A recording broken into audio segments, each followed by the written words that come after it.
지난주에 제 아내랑 이런저런 이야기를 하다가 제 막내 아이에 대해서 이야기를 하게 되었습니다. 근데 아내가 하는 말이 참 아내 자신이 조금 더 이 막내 아이가 어렸을 때에 조금 더 신경을 썼더라면 좋았을 텐데 막 그렇게 후회 섞인 말을 하는 거예요. 내가 그때 어릴 때 우리 막내에게 조금만 더 신경을 썼더라면 막 이러는 거예요.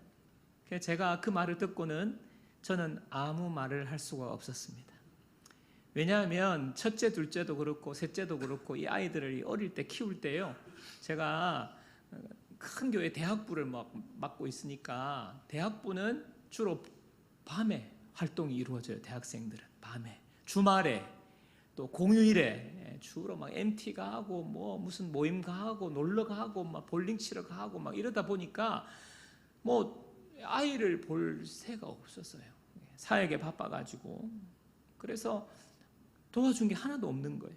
그래서 자녀 이야기 나올 때마다 저는 죄인이 되어가지고 그냥 아무 말도 못하고 그냥 빨리 이야기가 지나갔으면 이제 그런 시간을 보내는데요.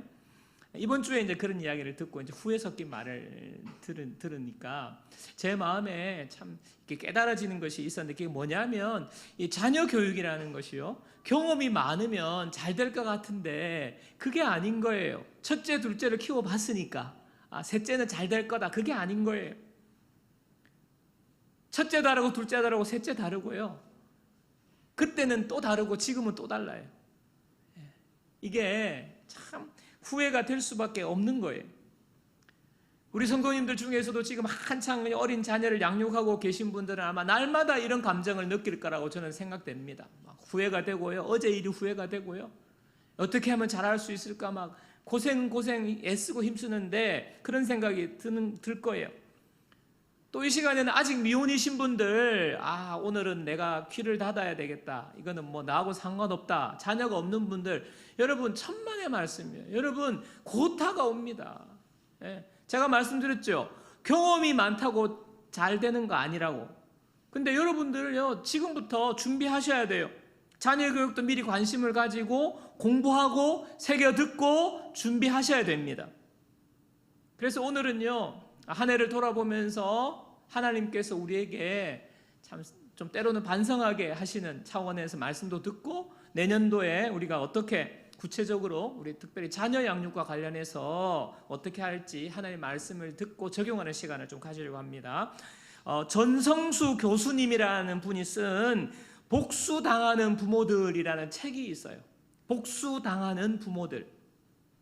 그 책에서 이 교수님이 하시는 이야기가, 대한민국 부모들처럼 자녀를 위하여서 돈과 시간과 열정을 이렇게까지 쏟는 전 세계적으로 이런 부모가 없대요. 그런데 나중에 자녀가 부모를 찾아뵙고 자녀와 부모님과 친하게 지내고 사이좋게 지내고 왕래하는 비율은 세계에서 가장 낮다는 거예요. 복수당하는 부모들이 어떤 의미인지 아시겠죠? 그러면서 그 원인으로 이 교수님은요, 자녀 양육에 대해서 너무 무지한 상태에서 그냥 자녀를 낳고 기른다는 것이 첫 번째 문제. 무지한 상태에서 자녀 낳기 전에 무지하다는 거예요. 자녀에 대해서. 또 더 충분한 사랑과 관심, 배려와 공감을 주지 못한 이유를 꼽고 있습니다. 여러분, 지극정성으로 그냥 영혼까지 갈아 넣어서 자녀를 양육해요. 자녀, 내 새끼, 진짜. 길 가는데 보면 다들 좀 이러고 다니고요. 자녀가 그냥 왕이에요, 왕. 그렇게 시간과 물질과 모든 것을 투자하는데 아이들이 크면요, 부모에게 복수한다는 거예요. 참 기가 막힌 노릇 아닙니까? 뭔가 잘못되어 가고 있는 거예요. 지난 10월 3일 새벽 2시에 술을 마시고 귀가하는 40대 여성을 오토바이에 태워서 초등학교로 데려간 뒤 성폭행하고 불법 촬영하고, 이거 만약에 신고하면 당신 딸 해치겠다고 한 사건이 일어났는데요, 그 사건의 범인이 15살 중학생이었습니다. 와, 제가 그 뉴스를 듣고 제 눈과 귀를 의심했어요. 이게 사실인가? 뭐 잘못된가? 고등학생이 아닌가? 중학교 15살. 재판부에서요, 대범하고 가학적이고 변태적인 범행이 죄질이 극히 불량하다고 중형을 내리는 사건이 있었습니다. 여러분, 요즘 청소년들이요, 법의 처벌을 두려워하지 않아요. 왜냐하면 촉법 소년 뭐 이런 거를 어디서 이제 많이 들어가지고 죄지어도 감옥 안 가니까 그냥 막 진짜 무서운 거예요, 청소년들이. 어린 아이들요, 어릴 때부터 스마트폰 손에 쥐고 스마트폰 중독에 빠집니다. 게임 중독에 빠져요. 청소년이 되면요, 요즘 청소년들이요, 온라인 스마트폰으로 도박을 그렇게 많이 한대요. 스마트폰 중독, 게임 중독, 도박 중독. 또 뭐 SNS에 요즘 보니까 뭐 마약을 뭐 젤리, 마약 사탕 뭐 이렇게 해서 SNS에서 그냥 청소년들도 쉽게 구할 수 있어요. 마약이고 성적인 것이 얼마나 막 일탈들이 그냥 쉽게 노출이 되는 이런 시대를 우리가 살아가고 있지 않습니까? 뭐 동성애, 요즘은요, 동성애에 대해서 저도 별로 어떻게 보면 거부감이 없어지려고 하는 것 같아요. 왜냐하면 TV에서 아무렇지도 않게 이야기하니까 그거는 개인 취향이고 동성애도 아름다운 사랑이라고 이렇게 포장을 해서 그냥 막 그냥 그래요, 뭐 혐오하면 안 된다 그러고 오히려 너무 호감을 베푸는 그런 이제 화면들을 많이 내보이니까 지금 분위기가 지금 이상해지고 있어요. 여러분, 그렇지 않습니까? 또 그냥 뭐 사람 모양, 사람보다 어지간한 여성보다 더 이쁜 그냥 말랑말랑한 그런 인형 아시죠? 무슨 돌이야, 무슨 돌이야? 리얼돌. 그거 수입해 와가지고요. 그거 왜 수입합니까? 성적 쾌락을 그냥 마음껏 누리겠다는 거 아니에요. 그 리얼돌. 온갖 상상하면서. 여러분, 이런 시대. 세상이 어디까지 갈지 모르겠어요. 우리 지금 앞으로 이 세상이 무슨 일을까지 하게 될지, 무슨 일이 일어나게 될지 지금요 참 기가 찰 노릇입니다. 그런데 중요한 것은요, 우리 어른 세대는요 이미 그 이전에 시간을 많이 지나와서 이게 지금 이상한 거라는 걸 아는데 우리 자녀들은요 이게 인생의 시작이에요. 지금 이 문화가 인생의 시작이에요, 여러분. 우리 잠옷실에 있는 우리 두 아이, 이제 어린아이 5살, 6살, 7살, 이게 인생이 이런 문화에서 자란다고요. 여러분의 자녀들이 좋은 대학만 가면 돼, 좋은 직장만 취직하면 돼, 이거 가장 중요하고 그것만 잘 되면 만사 문제 없을 것 같다, 그렇게 생각하면 여러분 큰 오산이에요. 큰 오산이에요. 아이들의 삶 자체가요 이제는요 걱정해야 돼. 삶을 걱정해야 돼. 우리 아이들이 어떻게 될지 모르는 거예요, 이 사회에서. 결국에는 우리 아이들의 신앙을 잘 붙잡아 주는 것이 가장 중요한 것입니다. 여러분, 로마서 12장 2절에 너희는 이 세대를 본받지 말고 오직 마음을 새롭게 함으로 변화를 받아 하나님의 선하시고 기뻐하시고 온전하신 뜻이 무엇인지 분별하도록 하라. 지금 바울이 로마서에서 1장에 보면요, 1장에 보면 인간이 정욕대로 사는 모습을 1장에 나열하고 있어요. 그러면서 온갖 음행을 쫓고 거기서 사람을 순리대로 그렇게 찾지 않고 무엇입니까? 남자가 여자를 사랑하지 않고 남자가 남자를, 여자가 여자를, 그때도 동성애가 있었다는 거예요. 동성애 이야기 하거든요. 그러면서 악한 죄를 저지르는 인간의 상태, 하나님을 떠난 상태를 로마서 1장에서 쭉 이야기하면서 그게 바로 하나님이 그 죄된 상태 그대로 내버려 두었다는 거예요. 내버려 두었다. 어떻게 하는지 보자. 내버려 두는 거예요. 그 상태를 말하는 것입니다. 그렇게 1장부터 쭉 이야기하다가 나중에 하나님께서 그러나 죄인을 사랑하셔서 하나님의 일방적인 은혜로 구원해 주셨다는 이야기를 로마서에서 쭉 하고 있거든요. 여러분, 예나 지금이나 똑같아요. 지금 일어나고 있는 일들, 우리 죄인이 하나님 앞에 악한 상태로 살아가는 그 문화를 말합니다.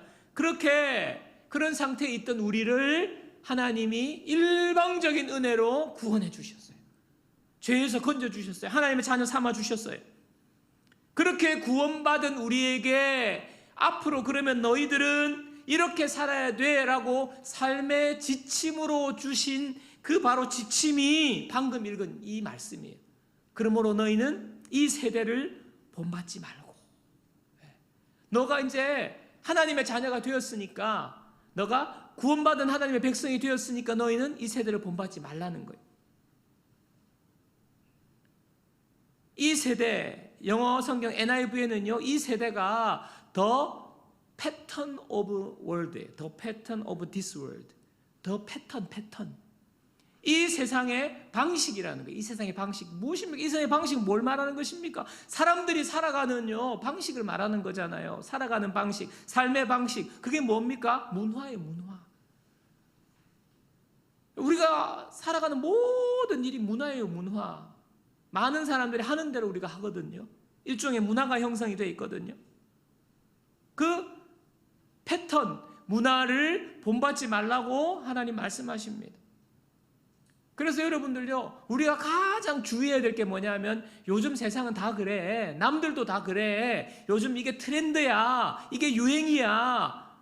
연애도 동거부터 하는 거야. 결혼하기 전에 동거부터 하는 거야.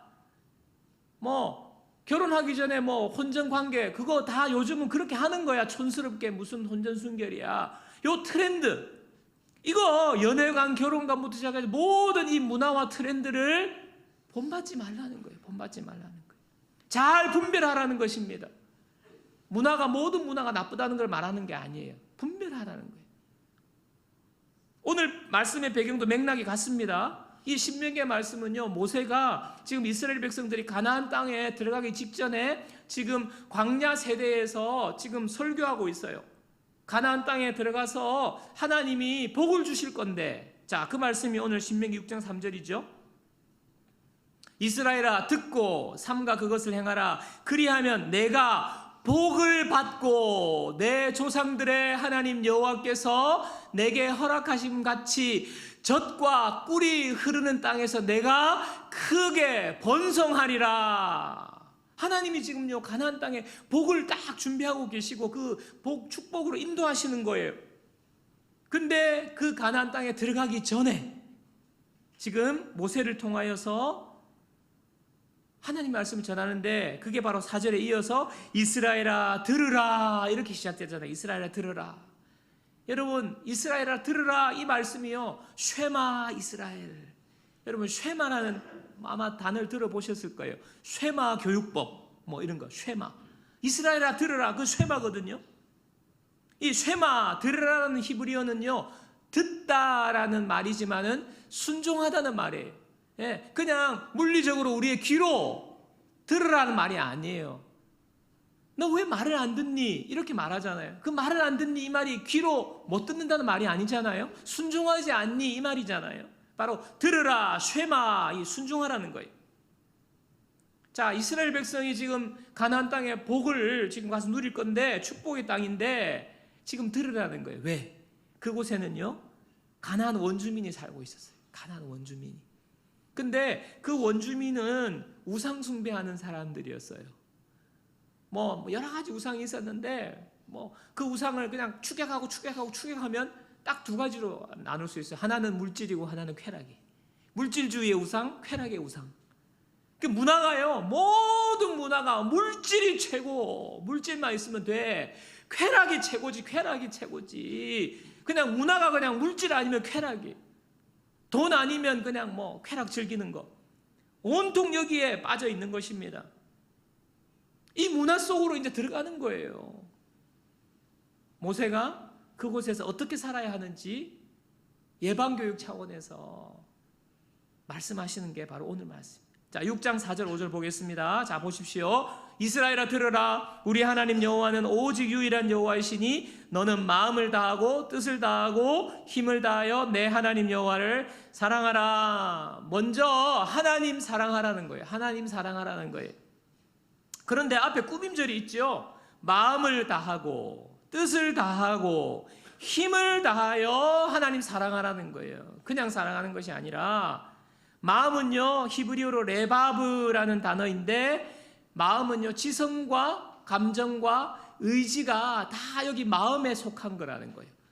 지성, 우리의 지식이, 감정, 그 다음에 의지, 이것이요, 마음으로부터 비롯, 마음의 그 좌소가 거기 자리 잡고 있는 거예요. 이 마음을 다하고, 그 다음에 뜻은요, 네페시라는 단어인데, 여기는요, 생명, 영혼이라는 뜻이에요. 뜻은 생명과 영혼, 그리고 힘, 우리의 모든 힘을 말하는 것 아닙니까? 즉, 지정의의 온 마음을 다하고, 생명을 다하고, 힘을 다하여서 하나님 한 분만 사랑하라는 거예요. 여러분, 우리가 사랑해야 될 사랑의 1순위가 하나님이 되어야 된다는 것입니다.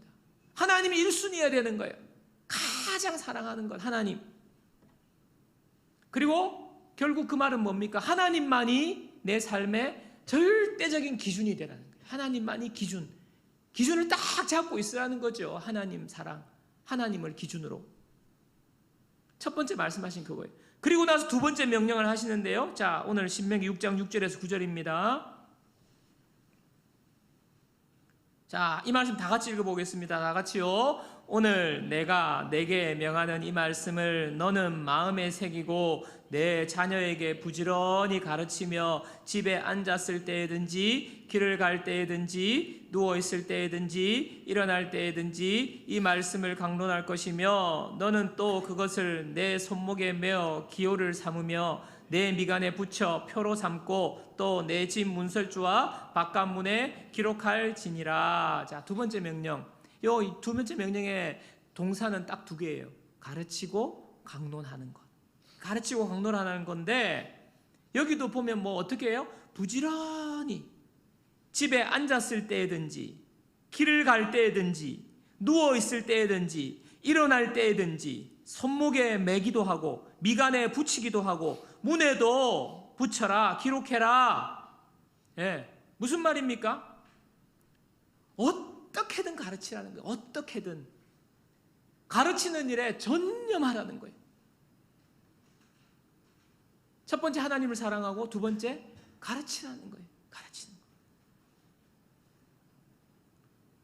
여러분, 가나안 땅이 뭐라고 그랬습니까? 물질주의, 쾌락주의, 온갖 음란한 일들이 다 일어나는 그 가나안 땅에 들어가는데 거기에 하나님의 복을 하나님이 예배해 두셨는데 그 복을 누리기 위해서 두 가지, 하나님 사랑하고 전념하라는 거예요. 가르치는 일에, 자녀 가르치는 일에.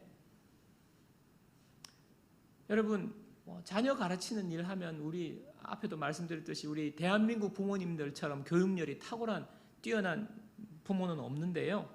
근데 사실은요, 이게 여러분 해보시니까 어때요? 제일 안 되고 어려운 게 이거 아닙니까? 그렇죠? 아이들이요 조금만 크면요 부모님의 가르침을 잔소리로 여깁니다. 예. 조금 더 크면요 교육한다고 너 이리 와봐, 너 왜 그랬어 하는 순간 문 닫고 들어가 버려요. 예. 나오라 해도 안 나오고요. 너 이딴 식으로 할 거면 나가 하면 진짜 나가버려요. 그래서 요즘은 나갈까봐 나가라 소리도 못하겠어요. 진짜 나갈까봐. 여러분, 이렇게 가르치는 것이 우리가 참 어려운데 잘 보세요. 여기서 가르치다는 히브리어 단어는 쇠난이라는 단어인데 꿰뚫다, 반복하다, 날카롭게 하다라는 뜻을 가지고 있어요. 꿰뚫다, 반복하다, 날카롭게 하다. 저는요 꿰뚫다는 말씀을 왜 꿰뚫다고 했을까? 가르치다는 뜻이 꿰뚫다니까 그 말은요 가르침이요 우리 아이들의 깊은 마음까지 뚫고 들어가야 되는 거예요. 공허한 메아리가 되고 잔소리가 되고 튕겨 나오면 안 되는 거예요. 가르치는 것이 그 아이들 마음에 와닿아야 되는 거예요. 그리고 강론하다는 말이 바로 오늘 다바르, 오늘 제목이죠. 다바르의 회복. 다바르, 강론하다, 가르치다, 강론하다, 다바르인데요. 이 다바르라는 단어는요, 이야기하다, 대화하다, 친하게 사귀다는 뜻이에요. 이야기하다, 대화하다, 친하게 사귀다. 자, 그러면 가르치다와 강론하다를 합치면 뭐가 됩니까? 예, 우리가 말하는 그런 가르침이 아닌 거예요. 이야기하고, 대화하고, 그래서 친해져가지고 우리의 이야기가 그 아이들의 마음까지 꿰뚫고 들어가는 거. 이게 바로 가르치고 강론하다, 다 바르는 거예요. 여러분, 우리 부모들이요, 이 가르치라는 개념을 잘못 알고 있는 거예요. 여러분, 우리가 이렇게 가르치지 않습니까? 너 왜 그랬어? 그렇게 하면 어떡해? 이렇게 하지 말랬잖아. 이렇게 해야지. 너 왜 안 해? 너 왜 예배 시간에 고개 숙이고 졸고 있어? 똑바로 들어야지. 지금 이렇게 이야기하는 것 아닙니까? 그러니까 아이들이 반감을 가지고 대화 자체를 하지 않아요. 이건 대화가 아니죠. 이야기하는 것이 아니죠. 여러분, 유대인들이요, 전 세계 인구의 0.2%밖에 안 돼요. 0.2%. 그런데 노벨상이 190명, 미국 400대 재벌의 25%가 유대인 CEO입니다. 미국 재벌의 25%, 400대 중에. 그러니까 400개 중에 100개죠, 100개. 100개가 이제 유대인. 여러분 잘 아는 애플의 스티브 잡스, 마이크로소프트 빌 게이츠, 페이스북의 마크 주커버그, 스타벅스 하워드 슐처, 골드만삭스를 세운 마르쿠스 골드만, 유대인입니다. 유대인들이요, 전 세계의 어떤 강력한 리더십, 경제, 정치 모든 분야에 휘어잡고 있어요. 자, 왜 그렇습니까? 유대인들의 교육법을 이제 원인으로 들어요. 유대인들의 교육법 하브루타라고 하거든요. 하브루타.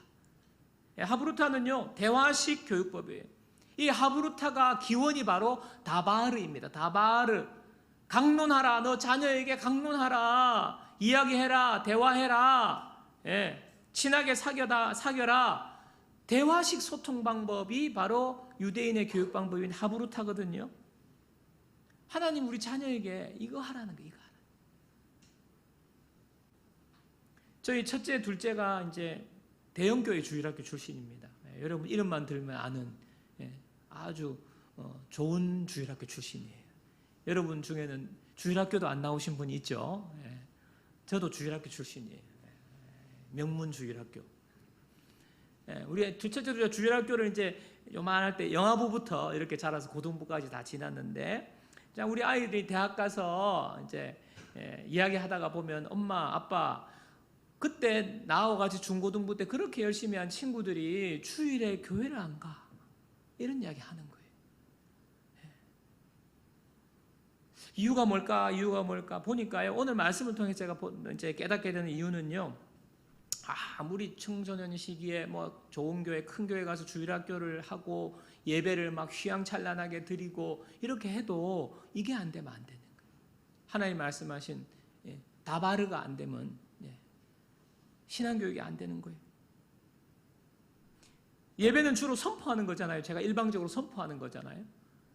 여러분 큰 교회 가면요, 대부분이요 막 정신이 하나도 없어요. 공간이 일단은 부족해요. 그 큰데도 사람이 너무 많으니까. 그러니까 주일학교 아이들 예배 드리고 난 다음에 모아놓고 뭐 이렇게 말씀을 가지고 대화하고 할 시간이 없어요. 그러니까 간식 주고, 야, 너 와준 것만 해도 너무 고마워. 다음 주에 빠지면 안 돼. 간식 먹고 기도해주고 가는 거예요. 다 그런 건 아니겠지만 대부분이 그런 환경이 그래요. 여러분 그렇게 되는데 무슨 강론이 되겠어요? 다바르가 되겠어요? 이야기가 되겠습니까? 사귐이 되겠습니까? 여러분 신명기에서 방금 우리에게 하나님 주시는 말씀은요, 이 가르치고 강론하라는 것이 배경이요 집 안이라는 걸 알 수 있어요. 앉았을 때든지 일어날 때든지 밤에 잘 때든지. 뭡니까? 교회에서 자고 뭐 교회에서 뭐 그렇지 않잖아요. 지금 가르치라는 그 모든 순간이 가정을 배경으로 하고 있다는 말입니다. 그래서 여러분 자녀 신앙교육은요 주가 교회가 아니라 가정이에요. 가정. 그거 하셔야 돼요. 자녀 신앙교육은요 교회에서 하는 게 아니에요. 자녀 신앙교육은요 제 책임이 아니에요. 여러분 저한테 자꾸 우리 애들 자꾸 목사님 우리 애들 어떻게 하냐고 저한테 그러지 마세요. 그렇다고 교회가 해야 될 일 안 한다는 게 아니라 주가 어디에? 주가 가정에. 청소년 500명 대상으로 설문조사한 걸 제가 본 적이 있는데요, 앞으로 이제 주일학교 아이들입니다. 앞으로 성인이 되면 내가 교회를 안 다닐 것 같다라고 한 숫자가요 3명 중에 1명이에요. 3명 중에 1명. 나 성인 되면 이제 교회 안 다닐 거야. 3명 중에 1명. 왜 믿어야 하는지, 무엇을 믿어야 하는지 가르치고 강론하지 않기 때문에. 교회만 왔다 갔다 예배는 드리는데. 저는요, 고민하다가 우리 교회가 할 수 있는, 다음 세대 교육을 할 수 있는 대로 뭐 하겠지만은 가장 급하게 지금 회복돼야 될 거, 가정에서 예배를 해야 되겠다. 그래서 내년에 1회 이상 가정 예배 하도록 제가 계속해서 여러분들에게 이제 잔소리 할 거예요. 이야기하고 하시라고 하고. 여러분, 예배라고 하니까 벌써부터 마음이 그냥 무겁고, 예배인도 어떻게 해야 되나 나도 모르는데, 미천 다 드러날 것 같고, 자녀 앞에서 자녀가 괜히 막 물어보면 어떡하나. 여러분, 그런 생각이, 답답한 생각이 들은지 모르겠는데요, 형식적인 순서를 가진 뭐 예배하고 찬송 부르고 기도하고 설교하고 그거 말하는 거 아니에요. 잘 들으세요. 저는요, 내년에 이 다바르 예배하는 거예요. 다바르. 이야기하고 대화하고 친하게 사귀는 거예요. 여러분, 이게 지금 유대인들은요, 식탁 밥상머리 교육이거든요. 밥상머리. 예. 식탁에서 먹으면서 안식일에 식탁을 차려놓고, 안식일에 유대인들은요 아무것도 안 해요. 그러니까 하는 게 그거밖에 없어요. 그냥 식탁 차려놓고 먹고 대화하는 거예요. 바로 그 다바르식 예배하는 거예요. 여러분, 예수님께서 부활하신 후에 베드로를 찾아가신 여러분 일을 기억하실 거예요. 요한복음 20장에 보면 베드로가 예수님 부인했잖아요. 저주하면서 부인했잖아요. 그리고 나는 고기 잡으러 갈란다, 고향으로 갔잖아요. 제자 필요 없고 뭐 모르겠고, 그냥 인생 완전 그냥 끝난 거예요. 실패를 하고 돌아간 겁니다. 그때 부활하신 예수님이 베드로를 찾아오셨잖아요. 찾아오셔가지고 예수님께서 베드로에게 짠 하고 나타나셔가지고, 야, 네가 나를 피할 줄 알았냐? 너 수제자로 너를 그래도 세웠고, 내가 너를 다른 애들보다 특별한 애정을 주고 키웠는데 너가 나를 배신할 수 있어? 너 그러고도 인간이야? 내가 얼마나 너에게 큰 은혜를 베푸는데 너 나를 배신하고 나를 떠나? 그러니까 너가 안 되지. 하는 일이 이마에 이꼬라지지. 그물 봐라, 그물 봐. 밤새 그물 던졌는데 한 마리도 못 잡아지. 그러니까 네가 그렇지. 왜 내 말 안 들어? 주님이 그러시지 않으셨어요. 고기를 잡은 게 있니? 한 마리도 못 잡았습니다. 오른쪽에 그물을 던져보련. 그물을 던졌어요. 그물이 그냥 찢어지도록 올라온 거 아닙니까? 그리고 주님은 그 고기 이렇게 그물 빼고 있을 때 주님은 뭐 하셨어요? 육지에 가가지고요, 숯불 피우고 있어요. 숯불. 그리고 생선 바베큐를 지금 맛있게 만들어 놓고, 그리고 이제 베드로를 부르잖아요. 불러가지고 불 좀 쬐라, 춥제. 그러면서 생선을 주시면서 먹으라고. 여러분, 주님의 이 모습, 베드로에게 가르칠 게 얼마나 많았겠어요. 너 수제자로서 너 헛배웠구나. 다시 자, 성경 펴. 이렇게 시작하지 않으셨어요. 먹어라, 불 쬐라. 그리고 예수님께서 너가 나를 사랑하니. 무엇입니까? 나는 너 사랑해, 여전히. 근데 너는 나 사랑하니? 주님의 모습이 사랑하는 모습이잖아요. 주님의 모습이 사랑하는 모습이고, 너 나 사랑해? 주님 모르시죠? 베드로가요, 그거에 무너지는 거예요.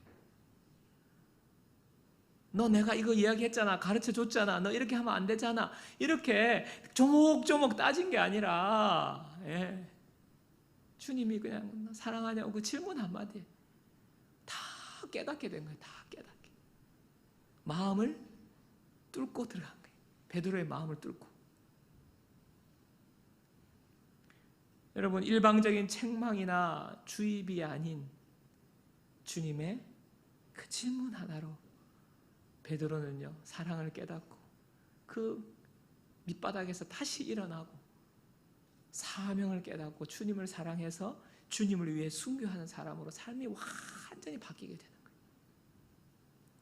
여러분, 사람은요, 책망이나 주입으로 절대 바뀌지 않습니다. 완벽한 부모보다 대화하는 부모가 낫다는 말이 있어요. 완벽한 부모보다 대화하는 부모가 낫다. 미국 가톨릭 대학의 클리포드와 하워드 교수의 연구에 의하면요, 한평생 함께 산 부부나 파경을 맞은 부부나 부부 싸움은 별 차이가 없다는 거예요. 예? 한평생 해로한 부부나 파경을 맞은 부부나 부부 싸움은 똑같다는 거예요. 부부 싸움 많이 한다는 거죠. 그런데 주고받는 언어가 완전히 다르다는 거예요. 주고받는 언어가. 여러분, 해로하고 싸우지만 행복한 부부는요, 싸울 때 되도록 상대방에게 상처 주는 말보다 감정 언어를 많이 사용한다고 합니다. 감정 언어. 하지만 실패한 부부는요, 상처 주는 말을 많이 한대요. 상처 주는 말. 그래서 상대를 굴복시키려 하는 거예요. 네가 이렇게 하면 어떡해? 네가 잘못한 거 맞지? 너 똑바로 해야지. 굴복. 여러분, 이것은요, 부부만이 아니라요, 모든 사람, 특별히 자녀와의 관계도 동일한 결과를 낳습니다. 독이 되는 단어, 상대방의 잘못을 지적하는 거예요. 죄책감 느끼게 합니다. 당신 왜 나한테 그렇게 행동했어? 어떻게 나를 사랑한다면 그럴 수 있어? 죄책감 느끼잖아요. 나를 사랑한다면서, 나에게 이렇게 한다면서 왜 이렇게 했냐고 화를 내고 잘못을 지적합니다. 자녀 잘못할 때도 왜 거짓말을 했냐고, 왜 거짓말했어? 내가 하지 말라고 그랬잖아. 그거 나쁜 일인 줄 알아 몰라? 지적하는. 이런 식의 대화는요, 상대방의 죄를 깨닫게 하고 자존감을 깎아내리는 거예요. 변화의 능력이 없어요. 더 소심하게 되거나 더 위축되거나 아니면 반발심으로 폭발하게 되는 그런 결과를 낳는 것이죠. 여러분, 예수님이 질문한 내가 나를 사랑하느냐? 내가 나를 사랑하느냐? 책임을 묻거나 따지거나 질책하는 것이 아니라 이해와 공감과 배려 어린 감정의 언어예요. 감정의 언어.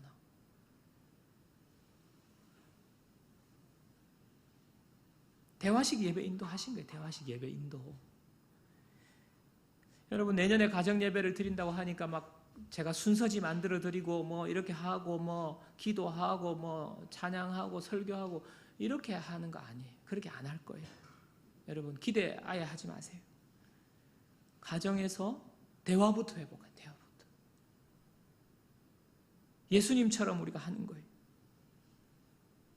그러기 위해서 해야 될 것은요, 여러분들 가정 예배 한다고 다 모여 해놓고 안 한다 하지만, 형식은 안 한다고 하지만 형식이 아닌 똑같이 해오던 대로 하면 안 돼요. 우리가 한 번씩 가족 여행을 가지 않습니까? 가족 여행 가면 뭐 이제 숙소가 뭐 집처럼 그렇게 뭐 방이 몇 개씩 있지 않잖아요. 뭐 방 하나, 거실 하나 있으면 어디 여행지에 가면 그 어쩔 수 없이 거실에 다 모여서 뭐 자고 뭐 거기서 뭐 밤에 치킨 시켜가서 가지고 간식 먹으면서 그렇게 하잖아요. 그 기억이요, 평상시에 느껴보지 못한 너무너무 좋은 추억이 되는 이유가 뭡니까? 그냥 딴 이야기 안 하고 그냥 먹고 놀기 때문에 그래요. 먹고 놀기 때문에.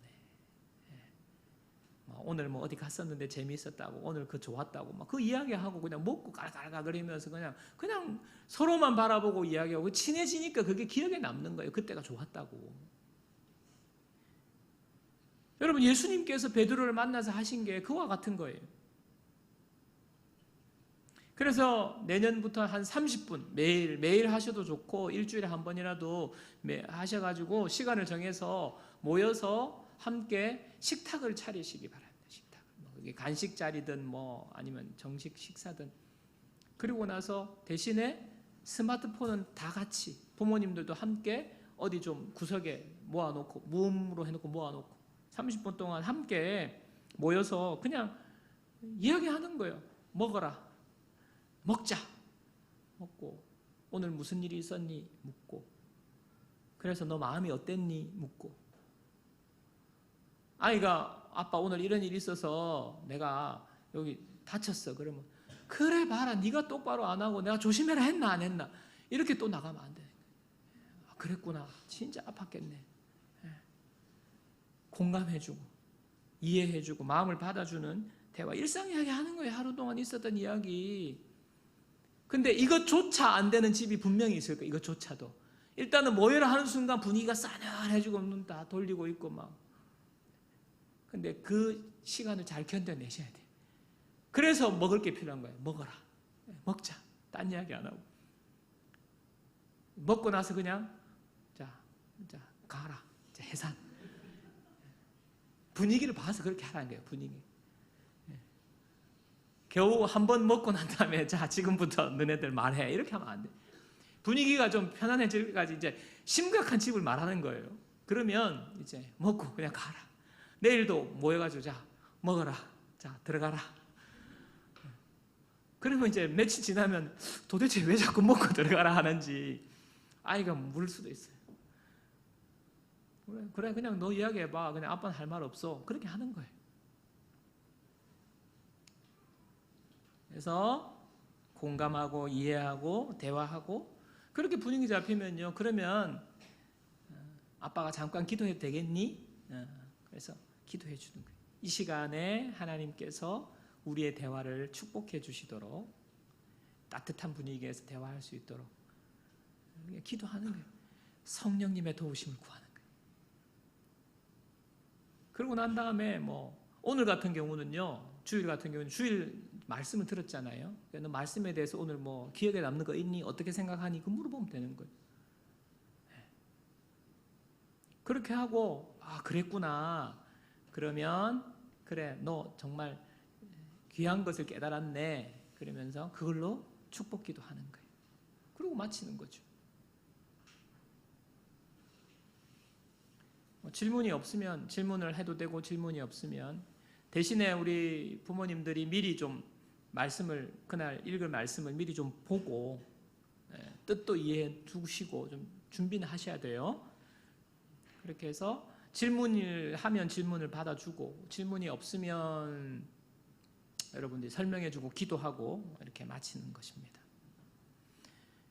여러분 중요한 게 무엇인지 이해가 되십니까? 포인트가 이해가 되십니까? 대화식 가정예배 하는 거예요. 한 번 이상 중요한 것은 한 번 이상 반드시 하셔야 돼요.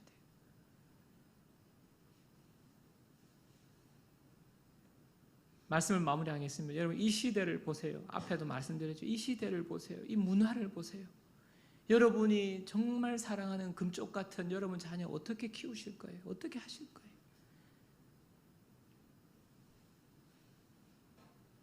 복수당하는 부모 되지 않아야 하지 않겠습니까? 그리고 하나님이 예배하신 축복을 누려야 되지 않겠습니까? 우리 자녀들이 문화에 휩쓸려가지고 세상 문화를 따라서 그렇게 하면 안 되잖아요. 하나님이 예배하신 이 축복을 누리도록 우리가 자녀 양육 잘 해야 되는데 그 방법이 바로 하나님이 우리에게 말씀하신 다바르 가르치고 강론하라. 대화하고 이야기하고 친하게 지내는 것을 통하여서 하나님의 말씀을 가르치는 거예요. 여러분 어떻게 하시겠습니까? 해보시겠습니까? 아니면 그냥 세상의 문화에 그냥 내던지겠습니까? 하나님께서 우리가 마음을 모으고